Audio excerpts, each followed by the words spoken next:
There are moments in life that split everything into before and after. Moments so sharp, so sudden, that when they arrive, they cut straight through to the bone, and nothing, absolutely nothing, is ever the same again. This is one of those moments. And it began on a Tuesday morning in a roadside diner just off Route 9 with a young woman who had nothing left to lose and a man she had spent 3 years hating with every breath in her body. Her name was Maya Callahan, 26 years old, brown hair tangled from a night she hadn't slept, a red flannel shirt she had pulled on in the dark that morning because it was the shirt her brother Danny used to borrow without asking. She wore it now like armor. She wore it now like a wound. She had driven 4 hours through the night to find this man. She had followed a trail of rumors, whispered names, parking lot conversations she wasn't supposed to hear. And now, finally, after 3 years of dead ends and unanswered questions and a grief so heavy it had bent her spine and aged her eyes, she was here. She was 3 feet away from the man she believed had taken her brother from this world. His name, or at least the name the world knew him by, was Cole Raven, 43 years old, built like a man who had once done hard things for a living and had never fully let that life go. He wore a leather vest stitched with the insignia of the Ironborn chapter of the Hells Angels, a tattoo sleeve that climbed up his left arm like ivy over ruins, and eyes so dark and still they looked like they hadn't blinked in years. He was sitting at a diner booth, a cup of coffee in front of him, going cold. He hadn't touched it since he'd sat down. He had been waiting. He had been waiting because he had known this day was coming. He had known it for 3 years. If you believe in second chances, if you believe that the truth has the power to change everything, then this story is for you. Right now, before we go any further, hit that like button, leave a comment, and share this video with someone who needs to hear it today. And if you're new here, subscribe to FableBox, because this is a channel built on the belief that every single human being carries a story worth telling. And tell us, where are you watching from right now? Drop your city, your country, your little corner of the world in the comments below. We are a global family here, and we want to know you're with us. Maya walked into that diner the way people walk into fires, not because they aren't afraid, but because the fear of burning is smaller than the fear of never knowing. She had spotted Cole the moment she pushed through the glass door. She had a photograph of him, a grainy thing she had printed off the internet, a news article from 2 years ago about a bar fight that had somehow not landed him in jail. She had carried that photograph folded in her jeans pocket for so long the creases had worn thin. She didn't need it now. She recognized him the way you recognize something out of a nightmare, instantly, completely, with a cold, sick certainty in your stomach that this is real. She slid into the seat across from him without asking. Her hands were flat on the table. She had decided before she came that she would not cry. She had given herself that one rule, not because tears were weakness, but because she had cried an ocean over Danny Callahan already. Over his empty bedroom, over his unwashed coffee mug she still couldn't bring herself to wash, over the voicemails she had saved on her phone and listened to so many times the words had stopped making sense. She had cried until crying felt like the most useless thing a human being could do. So she would not do it here, not in front of this man, not today. Cole looked at her across the table and he did not look surprised. That was the first thing that threw her.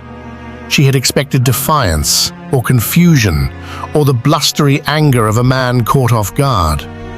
Instead, his face was something quieter than that, something almost sad. And that made her angrier than anything else could have. She told him who she was. She told him she was Danny Callahan's sister. She told him that Danny was 22 years old when he died. 22, with a laugh that filled up every room he walked into, and a habit of collecting stray dogs and bringing them home and naming them after old movie stars. She told him that Danny had been found on the side of Route 9, the same road she had driven that morning, with a broken skull and no explanation, and that the police had ruled it an accident, a hit and run, case closed, move on, the world keeps spinning. But she had never believed that. She had never believed that because of a name. Because 3 days before Danny died, he had called her, late at night, voice low and strange, and he had said one name: Cole Raven. She pointed her finger across that table, and she said it flat out. She said she knew what he had done. She said she had come here not for justice, because justice, she had learned, was a word that mostly lived in courtrooms and rarely lived in real life. She had come here for the truth. She said she deserved the truth. She said Danny deserved it. And she said if he had any humanity left in him at all, underneath all that leather and all those tattoos and all those years of living like the rules of the world didn't apply to him, he would tell her. Cole Raven didn't move. For a long moment, he just sat there, perfectly still, like a man deciding something enormous in the space of a breath. The diner hummed around them, the clink of plates, the murmur of strangers, the hiss of a coffee machine, the small, ordinary sounds of a world that kept moving even when your world had stopped. And then he said her name. He said Maya. Not Miss Callahan, not hey. He said Maya, like he knew her, like he had been saying her name in his head for a very long time. And then Cole Raven told her the truth. He told her that on the night Danny died, he had been there. Yes, he had been there. He said it simply, directly, without flinching, and Maya felt the air leave her body like she had been hit. He told her that Danny had reached out to him 2 weeks before that night, that Danny had been in trouble, not the small, ordinary kind of trouble that young men stumble into and out of, but real trouble, the kind with a shape and a name. Danny had unknowingly gotten mixed up with a man named Garrett Cross, a dealer, a violent man who ran a small empire out of the back of a tire shop 3 towns over. Danny hadn't known who Garrett was when he'd started working for him, doing errands, thinking it was just cash in hand, loading and unloading work. By the time he understood what he was actually carrying, it was too late. Garrett had decided that Danny knew too much, and men like Garrett had only one solution to that problem. Danny had been terrified. He had called everyone he trusted, and one of those calls had landed through a chain of mutual connections with Cole Raven. Not because Cole was a violent man looking for trouble, but because Cole, despite everything the world assumed about him from his leather and his patch and the rumors that followed men like him like shadows, was known in certain circles for something unexpected. He helped people get out. Cole Raven had spent 11 years, quietly, carefully, unofficially, helping people escape situations they couldn't escape alone. He had done it for runaways. He had done it for people trapped in relationships that were killing them by inches. He had done it for young men exactly like Danny, who had wandered into the wrong orbit and couldn't find their way back. He had never asked for money. He had never asked for recognition. He had done it because of something that had happened to him 20 years ago, something he had never spoken about publicly. A younger brother of his own, lost to exactly the kind of situation Danny had found himself in. A younger brother that nobody had helped in time. Cole told Maya that the night Danny died, he had been driving Danny out. They had a plan, a careful, structured plan. A new city, a new name, enough distance from Garrett Cross to give Danny a real chance at a real life. Danny had been in the passenger seat of Cole's truck on Route 9. They were 20 miles from the county line, and then a car came up behind them fast and dark without headlights, and everything happened in the space of seconds. There had been a crash. Garrett's men had found them. Cole had told Danny to run, to get into the trees, to go, to not look back. And Danny had gone. And Cole had stayed. Cole had stayed because someone had to, and because that was the deal he had made with himself 20 years ago when he couldn't save his brother. That the next time he would stand between someone else's tomorrow and the thing trying to take it. He had fought. He had bought Danny minutes, maybe more. And then he had found Danny at the tree line, and Danny was already gone. Not from Cole, not from Garrett's men. He had fallen. In the dark, in the panic, running blind through unfamiliar terrain, he had fallen down a sharp ravine that the darkness hid completely. The head injury had been instant. The coroner had called it accidental, because in every technical, documented sense, it was. Cole had been the one to call emergency services, anonymously, because calling with his name attached would have triggered a chain of events that would have endangered 6 other people he was in the middle of helping at that time. He had sat at the road's edge until he heard the sirens, and then he had left. And he had lived with what happened every single day since. Every single day. Maya sat across from that man in that diner, and she felt the story she had told herself for 3 years. The clean, furious story where there was a villain and a victim and a reason begin to dissolve. It didn't dissolve into nothing. It dissolved into something messier and harder and more human.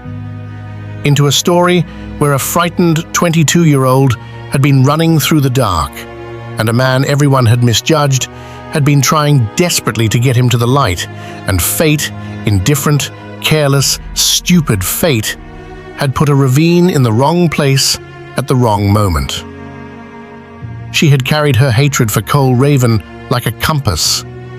It had been the thing that kept her oriented in 3 years of fog. And now, someone was taking the compass away, and she didn't know which direction anything was anymore. Cole reached into the inside pocket of his vest. He placed something on the table between them. It was a folded piece of paper. She recognized Danny's handwriting before she even reached for it. It was a letter, unfinished. 2 paragraphs in Danny's looping, messy hand, addressed to her.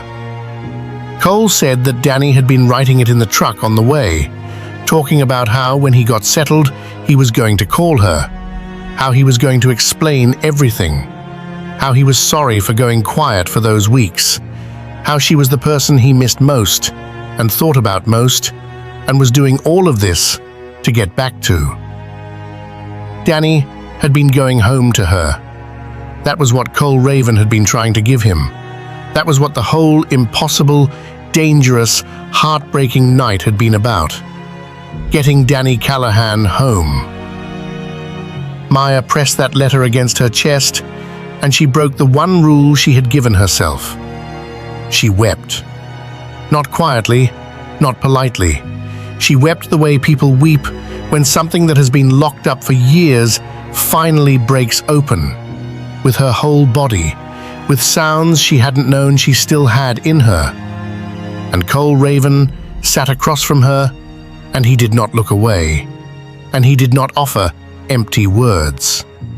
He just sat there, present and still, a man who understood something about grief that most people never have to learn. After a long time, she looked up at him, and she asked him, her voice wrecked and raw and stripped of everything except the question. She asked him what his brother's name had been. The brother he had lost, the one that started all of this. Cole said quietly, "James." His name was James. Maya nodded. She folded Danny's letter back carefully, and she put it in her chest pocket, over her heart. And then she asked Cole Raven something that she had never expected to ask the man she had driven 4 hours through the night to confront. She asked him if the people he was helping right now, the people whose safety had kept him silent, whose lives had run parallel to her 3 years of searching, she asked him if they were okay, if they were safe, if they had made it. Cole looked at her for a long moment, and then, for the first time since she'd sat down, something in his face shifted. Not a smile exactly, something quieter than a smile. Something that looked like the face a person makes when they have carried something enormous for a very long time, and someone has finally acknowledged the weight of it. He said yes. He said most of them had made it. He said he was still working on the rest. Maya Callahan sat in that diner booth for another hour, not because she had more accusations, but because she had questions, real ones, human ones. And for the first time in 3 years, she was sitting across from someone who had actually known Danny in his last weeks, who had heard his voice, who had seen his face, who could tell her things she was starving to know. Cole told her that Danny had talked about her constantly, that he had shown Cole a photograph he kept on his phone of the two of them at the beach the summer before. Maya with sunburned shoulders and a giant hat, Danny making a ridiculous face. That Danny had said she was the funniest person he knew, the best person he knew. Outside, the mid-morning light was spreading across the parking lot, and a motorcycle stood next to a battered blue pickup, and the world was doing its quiet, ordinary thing. And inside, 2 people who had both loved someone named Danny Callahan were sitting across from each other, not as enemies anymore, but as the only 2 people in the room who understood the exact shape of what had been lost. Before she left, Maya asked Cole one more thing. She asked him how she could help, not in an abstract way, in a specific, concrete way. Cole looked at her for a long time. Then he told her that the one thing he always needed, the one resource that was always thin, was a safe place. Somewhere a person could land quietly for a few days before they moved on. Somewhere nondescript and calm. Maya nodded.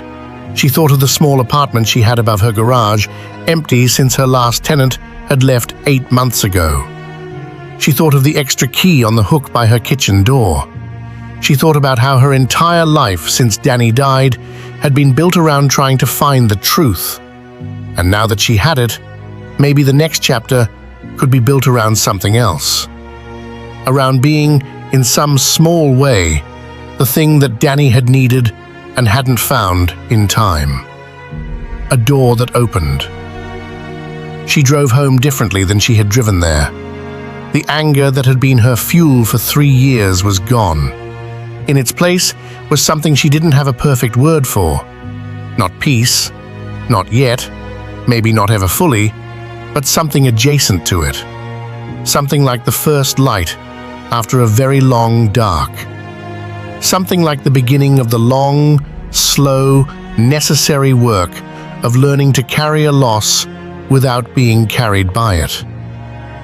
She still cried on the drive home, but this time she was crying for Danny. Just for Danny. Not for answers, not for justice, not for the story she had needed to tell herself to survive. Just for her brother. Just for the boy who had collected stray dogs and borrowed her flannel shirts and laughed too loud and meant to call her back and never got the chance.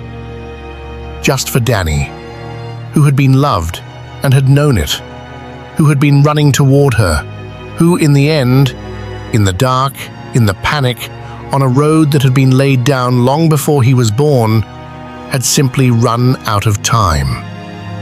3 weeks later, a woman arrived at Maya's door at 2 in the morning.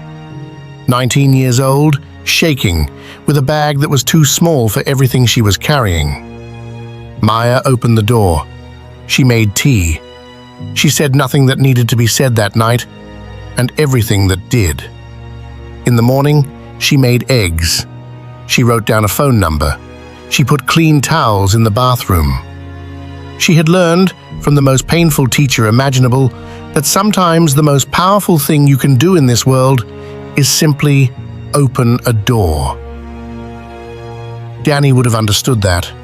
Danny, who brought home strays and fed them and named them after old movie stars and never once asked if it was convenient. Cole Raven came by once, 6 weeks later. He didn't stay long. He stood on her porch and they talked for a little while about nothing consequential. The weather, a decent mechanic she'd recommended, a shelter in the next county that had reached capacity. Before he left, he said something that stayed with her. He said that his brother James had been scared of the dark his whole life. He said that after James died, for years, Cole couldn't stand to be in a lit room, that the light felt wrong without James in it. He said it had taken him a long time to understand that the light wasn't mocking him, that the light was still James somehow, still the version of James that had taught him everything about why the dark was worth fighting. Maya stood at the door after he left and looked out at the early evening, the sky going pink and orange and deep blue at the edges. She thought about Danny. She thought about all the lights in all the rooms he had ever walked into and brightened just by being there. She thought about how grief, if you carry it long enough and carefully enough, can stop being only loss and start being also love. Just love in its quietest and most permanent form. Love with nowhere left to go except outward, into the world, into a door held open at 2 in the morning, into eggs in the morning and a clean towel and a number written on a piece of paper, into all the small, steady, uncelebrated acts of one human being refusing to let the dark win. That is what Danny Callahan left behind. Not a tragedy, not an unanswered question, not a 3-year wound. A door, open. And on a shelf in Maya's kitchen, next to a coffee mug she would never wash, was a folded piece of paper in looping, messy handwriting. The last thing Danny Callahan ever wrote, unfinished. But somehow, in all the ways that mattered, pointing exactly where it needed to point. Home. If this story moved you, if it reached something inside you that needed reaching, then before you do anything else, please drop a comment right now. Tell us what part of this story hit you the hardest. Was it Danny? Was it Cole? Was it Maya, standing at that door at 2 in the morning? Tell us. Your words matter more than you know. And if you haven't yet, like this video. Share it with someone who needs a reminder today that people are more than what they appear to be. Subscribe to FableBox if you believe the world gets better, one story at a time. We'll be right here, every week, telling the ones worth telling. Thank you for watching. Thank you for caring. And wherever you are in this world tonight, we hope someone holds a door open for you.